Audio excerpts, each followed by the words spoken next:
Hi, it's Susan, and most people's favorite time of the year is fall. Fall decor, the feeling in the air, all of those things.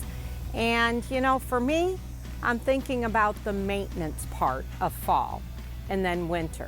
So first off, the leaves.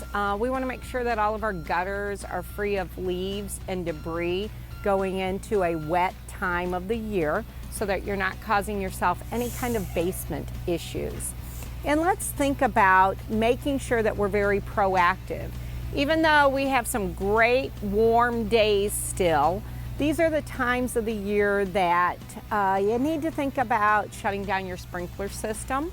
If you have a swimming pool, setting up your closure date of the swimming pool, and then some of the maintenance things that you may not think about. This is the time of year to have your furnace serviced.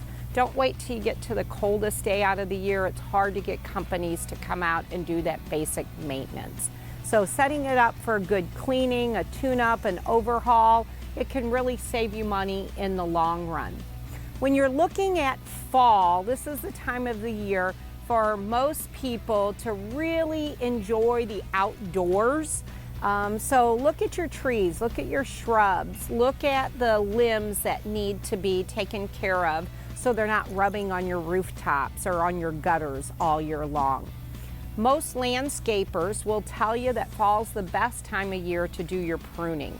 So talk to your landscaper direct, get a plan going, whether you're doing it yourself or you're hiring them, to make sure that you're thinking about the beautification of your home for spring already. If you have any questions or if you need any guidance on some of the fun fall tips that are out there, whether it be a great new doormat or planting some mums or adding those pumpkins to your decor, reach out to us direct.